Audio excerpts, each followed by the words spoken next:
24 hours में जितनी भी सरकारी ऑफिसेज हैं, सरकारी स्पेसेस हैं, उसमें से सभी पोस्टर्स, बैनर्स, होर्डिंग्स रिमूव करा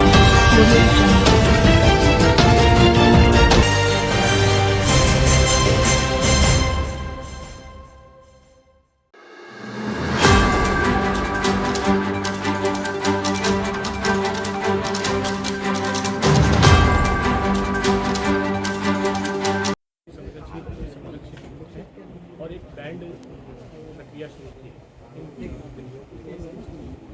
एमसीसी से स्टार्ट करते हैं, then we will continue with the rest. जी इलेक्शन शेड्यूल के अनाउंसमेंट के साथ ही आदर्श आचार संहिता स्टार्ट हो चुकी है और जैसे कमीशन की गाइडलाइंस हैं, फर्स्ट 24 आवर्स में जितनी भी सरकारी ऑफिसेज हैं, सरकारी स्पेसेस हैं, उसमें से सभी पोस्टर्स, बैनर्स, होर्डिंग्स रिमूव करा दिए गए हैं। साथ ही जितनी भी शिला पट्टिकाएँ हैं उनको कवर करवा दिया गया है। 48 आवर्स में पब्लिक प्लेसेस में सिमिलरली पोस्टर्स, बैनर्स, होर्डिंग्स किसी पर्टिकुलर पॉलिटिकल पार्टी या कैंडिडेट से रिलेटेड जो हों उनको रिमूव करवा दिया गया है और जितनी भी शिला पट्टिकाएँ हैं उनको भी कवर करवा दिया गया है। 72 आवर्स में सिमिलर प्रोटोकॉल प्राइवेट प्लेसेस के लिए भी एप्लीकेबल रहेगा, जो करवाया जाएगा। कल 12 बजे तक इसको भी कंप्लीट करवा दिया जाएगा। एमसीसी की उल्लंघन ना हो इसके लिए कमीशन ने सी विजिल ऐप बनाया है और इसमें अभी हमने प्रेस कॉन्फ्रेंस से पूर्व सभी हमारे जो मीडिया कर्मी हैं उनको एक इसका बहुत ब्रीफ डेमोन्स्ट्रेशन दिया है।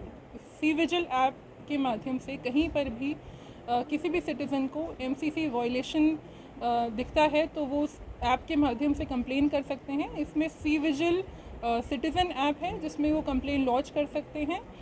साथ ही इन्वेस्टिगेटर ऐप है। इस कंप्लेन की इन्वेस्टिगेशन एफएसटी टीम्स के द्वारा की जाएगी, तो वो इन्वेस्टिगेटर ऐप के माध्यम से उसमें पूरा इन्वेस्टिगेट करके अपनी नोटिंग कर सकते हैं। और फाइनली एक सी विजिल मॉनिटर है जो कि हमारे डीओ के लेवल पर है, डैशबोर्ड है, जहाँ पर हम उसकी पूरी रिपोर्ट देखेंगे। उन्होंने जो भी एफएसटी टीम ने जो भी अपनी इन्वेस्टिगेशन करी है उसमें अगर वो कंप्लेन फ्रिवलेस है तो वो रिजेक्ट होगी और अगर वो जेन्युइन है तो उस पर आगे कार्रवाई की जाएगी। उसकी पूरी डिटेलिंग हमारे पास डैशबोर्ड पे अवेलेबल रहेगी।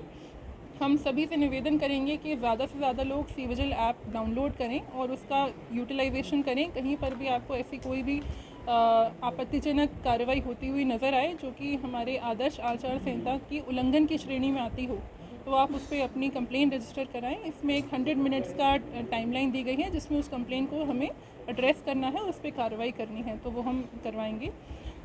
स्वीप एक्टिविटीज़ के माध्यम से हम लोगों से आग्रह कर रहे हैं कि वो ज़्यादा से ज़्यादा लोग आगे आकर के अपना वोटिंग का राइट एक्सरसाइज करें। इसके लिए हमने एक वोट वृक्ष बनाया था जिसमें वोट पातियाँ लगाई जाएंगी। लोग अपने संकल्प भर करके उस वृक्ष में पत्तियाँ लगा करके एक अपना एक एफर्मेटिव संकल्प लेंगे कि हम वोटिंग करेंगे और बाकी लोगों में भी इसकी प्रचार प्रसार करेंगे।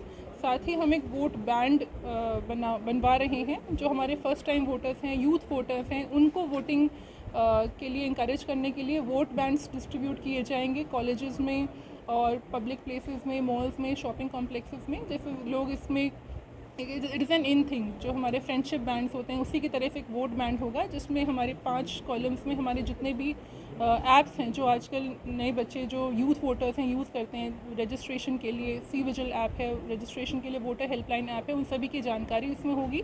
तो that will be an IC option जिसमें लोग हम प्रचार प्रसार करेंगे कि ज़्यादा से ज़्यादा लोग अपना नाम भी जुड़वाएं और जो लोग ऑलरेडी इनरोल्ड हैं एज वोटर्स वो अपना वोटिंग राइट एक्सरसाइज करें। संवेदनशील, अति संवेदनशील हमारे ज़िले में 434 बूथ्स ऐसे आइडेंटिफाई हैं जो किसी तरह से संवेदनशील व अति संवेदनशील हैं। इसमें कई सारे क्राइटेरियाज रहते हैं depending upon the voting percentage in past elections या फिर उनकी जो current law and order situation है उन सबको देख करके एक विस्तृत चार्टिंग करके इन बूथ्स को आइडेंटिफाई किया गया है और मैंने उसके सामने अधिकांश इन बूथ्स पर विज़िट करके वहाँ के जो लोकल रेजिडेंट्स हैं उनसे संपर्क करके उनमें कॉन्फिडेंस बिल्डिंग मेजर्स किए हैं। और अगर हम कोई ऐसी स्पेसिफिक रीज़न आइडेंटिफाई करते हैं जिसकी वजह से कोई लोग इंटिमिडेट हो सकते हैं तो हम उनको भी एड्रेस कर रहे हैं। इंटिमिडेटर्स को बाउंड डाउन भी किया गया है। पूरी तरह से ये प्रयास किया जा रहा है कि इलेक्शन बिल्कुल फ्री, फेयर और इम्पार्शल हो। इसमें आप सभी का हम सहयोग। 23 तारीख को पुष्कर मेला भी है, पुलिस की भी पेट्रोलिंग होगा, बड़ा अब सवाल इस भविष्य को देखते हुए क्या आपकी ओर से उच्च अधिकारियों को इसकी जानकारी दी जाएगी और दी जाएगी, अगर होता है तो ठीक है, नहीं होता तो फिर क्या व्यवस्था है? इसमें एसपी सर ने एडिशनल जाब्ते के लिए उच्च अधिकारियों से रिक्वेस्ट भी करी है और इसमें हमने भी लोगों से जो जानकारी आई है उसको उच्चतम स्तर पर अग्रेषित करने का प्रयास किया। Thank you. ठीक है, करें आज होगा भी करें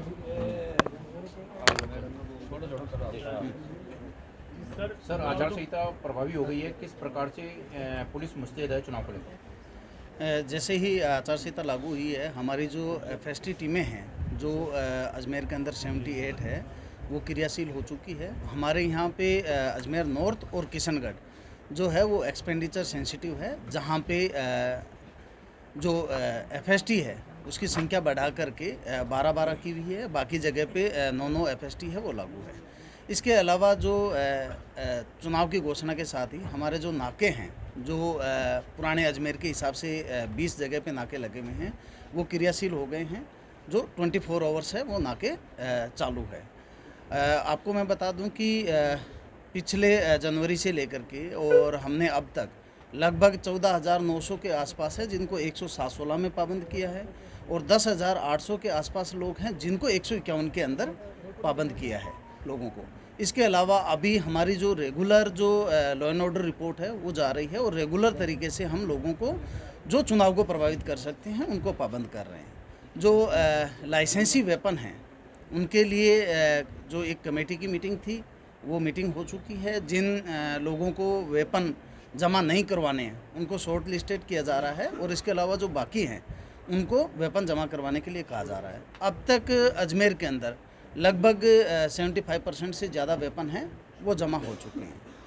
पिछले एक साल के अंदर जो दिसंबर के बाद में अजमेर के अंदर जो लोकल स्पेशल एक्ट की कार्रवाइयाँ हैं वो काफ़ी अच्छे ढंग से हुई है।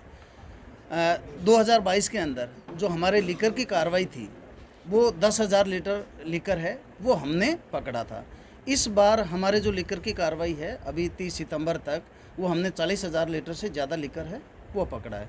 इसी तरह से जो एनडीपीएस के अंदर है अफीम पिछले साल पूरे साल भर के अंदर हमारी लगभग 3 किलो के आसपास थी, जो इस साल हमारी अभी 54 किलो अफीम है वो हम पकड़ चुके हैं।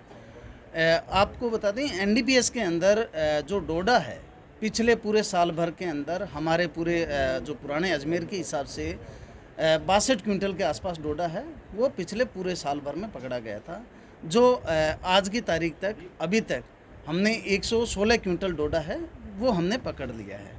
तो हमारी पूरी टीमें जो हैं वो अभी पूरी तरह से इलेक्शन मूड में हैं और किसी भी तरह की कोई भी सूचना होती है तुरंत कार्रवाई कर रहे हैं और जो इंटीमीडिएटर्स हैं उनकी पाबंदी की कार्रवाई है वो लगभग पूरी हो चुकी है। इसके अलावा डीओ मैडम के साथ में हमारी विजिट भी हो रही है, हम फ्लैग मार्च भी कर रहे हैं और लोकल लेवल पे जो तहसीलदार, एसएचओ और डिप्टी एंड आरओ ये सारे जाकर के बूथ की विजिट कर रहे हैं और किसी भी तरह की कोई सूचना आती है तो तुरंत कार्रवाई कर रहे हैं। सर चुनाव के दौरान ही त्यौहार भी आ रहे हैं, दीपावली है, पुष्कर मेला है, अन्य त्यौहार भी आ रहे हैं, तो इनमें लॉ एंड ऑर्डर कैसे बना रहे हैं इसको लेकर कुछ पुलिस ने कुछ खास किया है? हमने क्योंकि ये पहले से ही डिसाइडेड था कि इसी त्यौहार के आसपास ही हमारा चुनाव होना है, तो हमारी पहले से ही पूरी तरीके से तैयारी थी और हमने उच्च स्तर पे जो जाब्ते की हमेशा जो बाहर से जाब्ता आता है उसकी डिमांड है वो पहले से ही अभी भेज दी है ताकि पर्याप्त मात्रा में हमें जाब्ता मिल जाएगा और हम आराम से त्यौहार और जो पुष्कर फेयर है वो भी करवा लेंगे और इलेक्शन भी करवा लेंगे। अजमेर पुलिस पूरी तरह से मुस्तैद है